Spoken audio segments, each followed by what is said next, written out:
Hi everybody, thanks for watching this. I wanted to tell you this is a little time sensitive.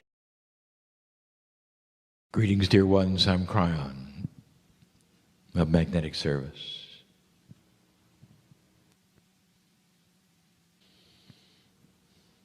The messages at the end of a conference series are almost always different. They're not ones that are going to project a lot of new information or new concepts. It's reflective. Because there is so much that we'd love to reflect on. Number one, this is not my partner speaking. It's not the man in the chair. It isn't. These are messages coming directly from the other side of what you've called the veil. Everything that you have as a human being, it's all you have to project into the unknown, meaning that you name things based upon who you are, what you've seen, and your reality.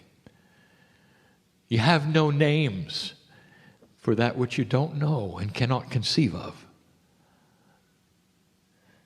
You call something the veil because there's hidden grandness. If I ask you where the veil was, what would you say? Is it beyond the atmosphere? Is it somewhere unknown? And the answer is it's right there inside you. I want to talk a little bit about that. Hidden grandness. You have a test before you, always. Every time you come into this planet, you leave so much of you behind. And that is why you have a higher self. That is the part that is within you and also somewhere else, beyond the veil. And that part of you which is the creative source that is inside your biology is always then struggling to shake hands with the part that's outside of you. You have that duality which was given to you on purpose. The very creation story is duality. You have that given to you, which is almost like a switch of which one you will choose, and one gets connected to the higher self far, far faster than the other. But that's your free choice, as it should be. So that any one of you that decides to start connecting to that creative source and find the God inside, it's by choice. It's not because someone told you to. In fact, you probably already know this, but if somebody tells you to connect, that doesn't mean you're connected. If somebody then says you should do this, it doesn't mean that you're connected. It must be with pure intent of that part of you which loves God. And that is the switch that opens what I will call the rest of the story. There's hidden grandness. Part of the hidden grandness, even of Gaia, even of your reality, will start to open up in the next few generations. And what I mean by that is you're going to see another kind of reality based upon that which you discover. It'll become a time when you look backwards and laugh at what you didn't know. It's that profound.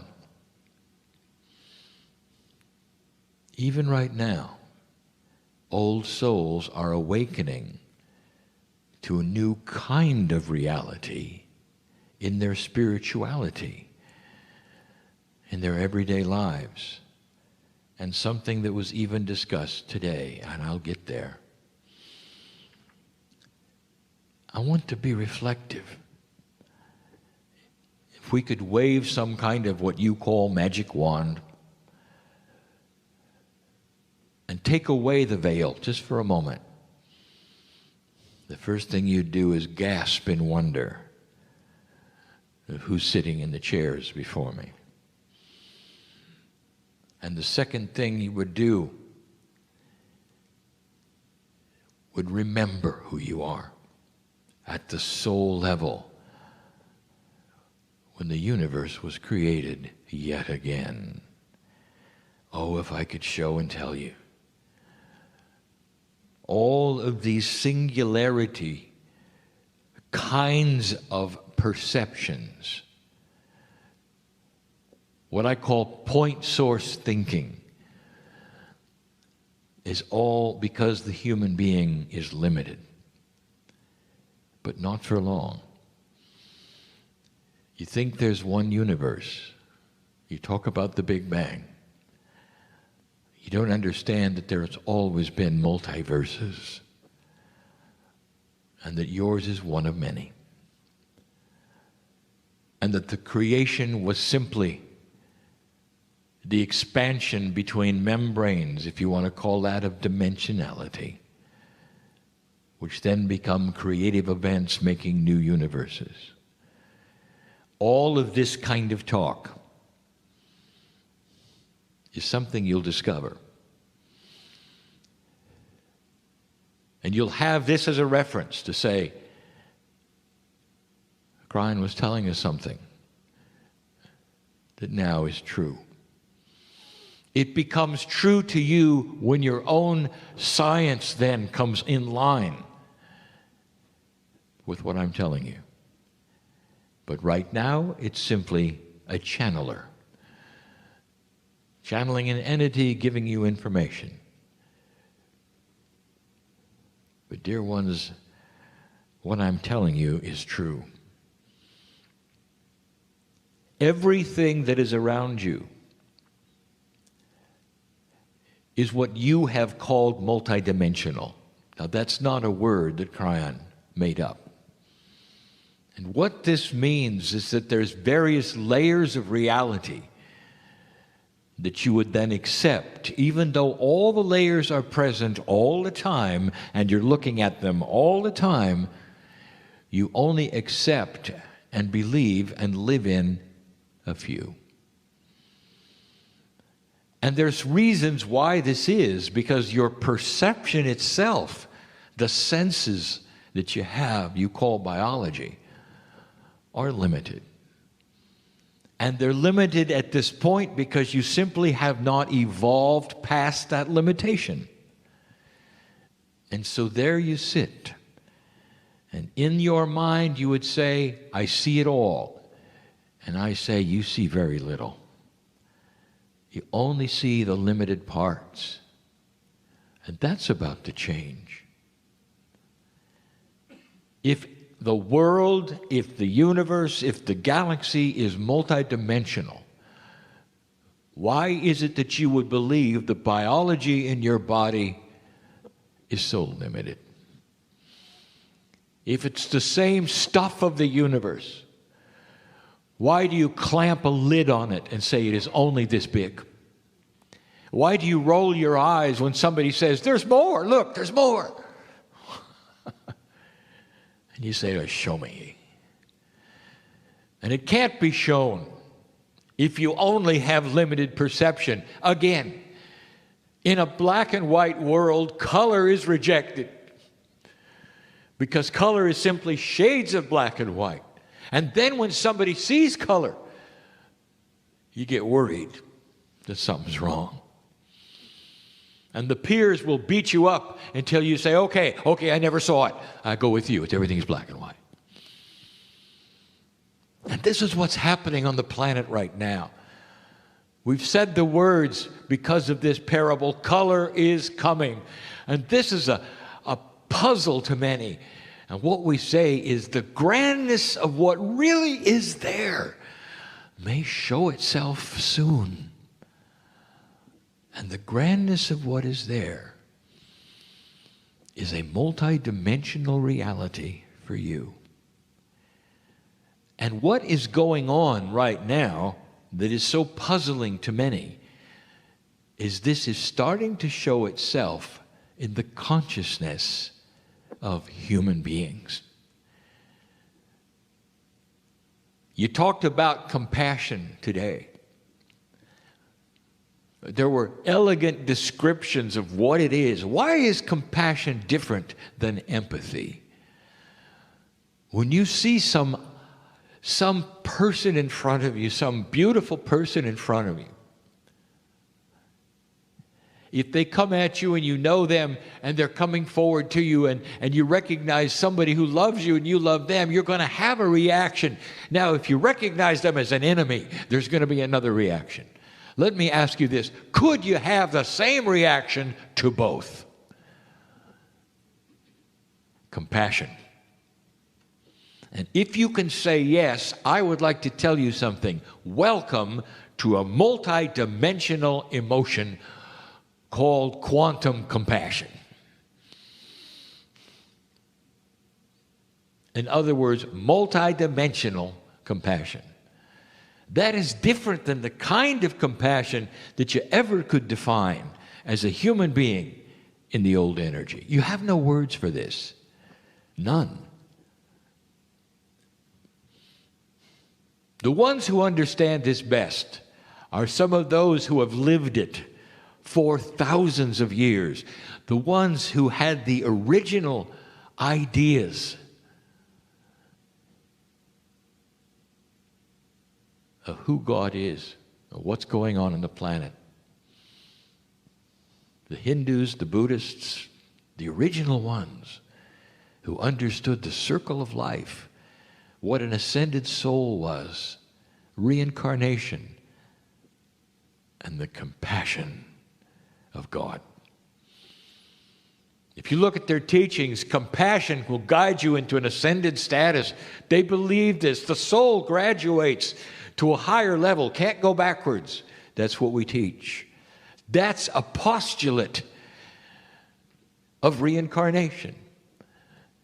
The next time around, you're going to retain what you have and move forward. But what you're going to learn in this new energy isn't just that you get a little better, that you're opening up to a new way of relating to the higher self, a connection that is so different. It's almost like color in black and white's different. The light is turned on different. The connection to innate starts to be a lot more solidified. You understand being in love with yourself because yourself contains the creative source. Those who are the most compassionate teachers on the planet, the ones who would understand multidimensional compassion, will be the ones who will look at you and the first thing they will see is the Creator. If you're coming at them to insult them, they will see the Creator. That's what they'll see. And the advice they will give you is you're not going to learn anything until you learn yourself. And the advice they're going to give you is this: fall in love with that which is in you, which is God, and the rest shall be given to you.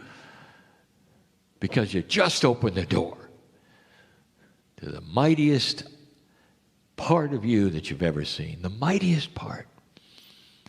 Can you even grasp this? A multidimensional compassion that starts with the old souls of this planet in this new energy will lead to more compassion. There's an old word in old scripture, and the word in English is begats. One thing begats another. In other words, it creates it. It creates it. Did you know that multidimensional compassion will then create more compassion? That's the difference between just being compassionate and having this new kind of compassion. Multidimensional compassion will grow new compassion. It's almost like it's catchy. And other human beings will see it as attractive and will begin to practice it. What would a world be like when you look at some other human being and you see God inside first? You already are doing this, and you're going to laugh at this because it's part of your training. It's the way you would look at animals. The first thing you would see in an animal, even as a human being, even the old energy, is you see the Creator inside. You see Gaia inside. You see the beauty inside. It's okay with an animal. You turn it on a human being, now you're judging. You're already doing it with animals. Every tree hugger knows what I'm talking about when you walk into the forest and you see God inside. You expect it because there's no attitude, because there's a reception from the animals, from that which is nature, that says, welcome, come on in, we love you.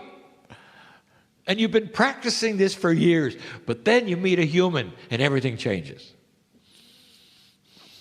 You throw up your guard, don't you? And that is what is going to be different. That is what we are talking about. You want to know what evolution is? It's the human being who sees God inside everything. Because it is. You can't shut off the creative source when you look at one thing and then accept it in another. You can't say, well, God created this, isn't it beautiful? But you, I don't know. And that's what you do. And that's just habit. That's going to change. It disarms the enemy, doesn't it? And when I say the enemy, I mean darkness. I mean negativity. I mean drama. It disarms drama when you come at it with love. Totally disarms it. Somebody is ready to come at you with an argument or call you names or something else, and suddenly the countenance that they receive is a compassionate one who loves them no matter what, and they just don't know what to say. It just falls on the ground. They don't know what to say. That's the catchiness of it. And then at some level, the disarming of that, then they start saying, I want whatever it is, I want it. I don't know what you've done, but I want it. That's catchy. Compassion begats compassion. This is what ascension status is all about. You've heard this word. It means you ascend your vibration. It goes up. You ascend it and start thinking more and more like an angel would think, perhaps. A master would think, perhaps. Or a shaman. And that's going to be really ordinary. It's coming to this. But for now, we just described the first step. Can you be compassionate for that which is inside you, which is the creative source, and clean up your own act first? Can you love yourself to that degree and say, I'm worthy to be on the planet? I'm actually here on purpose, you can say. It's not a mistake. I've got a soul that is here, and it's allied with Gaia. It's got a friend in nature.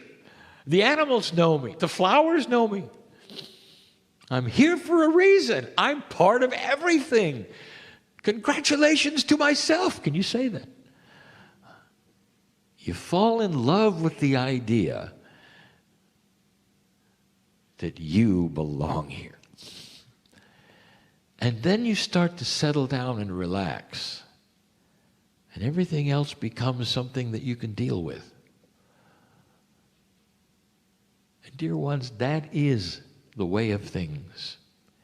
That's what happens when the light is being turned on to a greater truth, a greater grandness.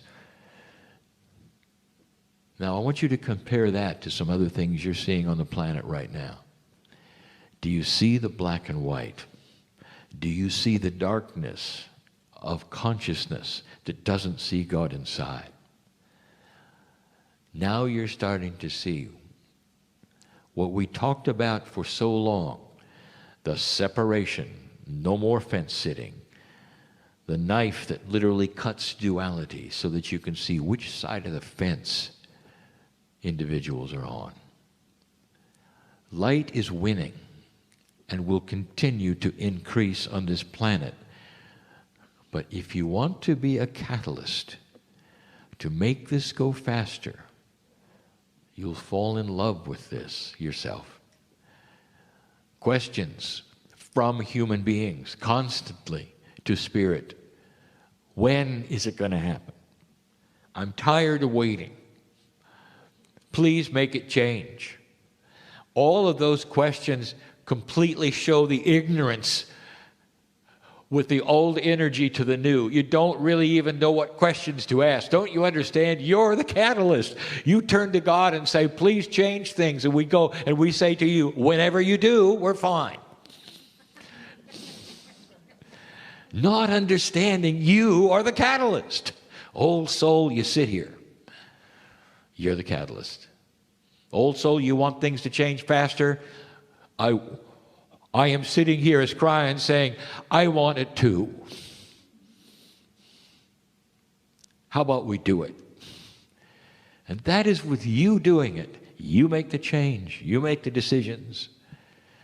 Because the ball is in your court, old soul. You are getting closer and closer to the veil, where all the action is, where you turn on the light and you know who you are. It's a message of revelation and grandness. Can you see this? Can you see the grandness of it all? Not the little problems that you came in with. I say they're little. They're little because I know your grandness. I'm not belittling them. I'm wanting to enhance you with truth. You are a multidimensional being, and it's about time you saw it, claimed it, and left here differently than you came. That's the message of today.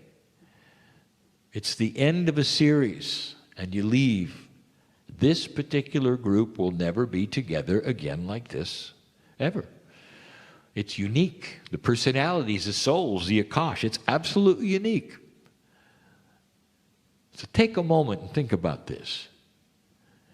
In this uniqueness, I present something else. You're just as unique as this group.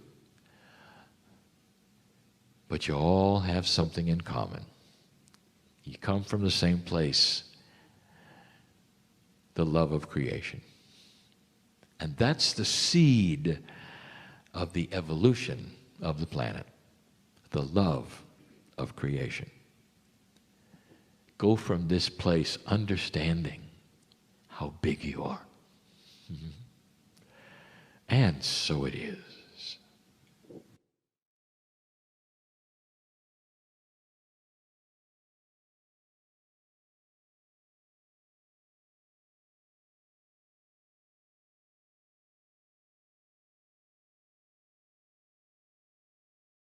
Hi, everybody. Thanks for watching this. I wanted to tell you this is a little time sensitive.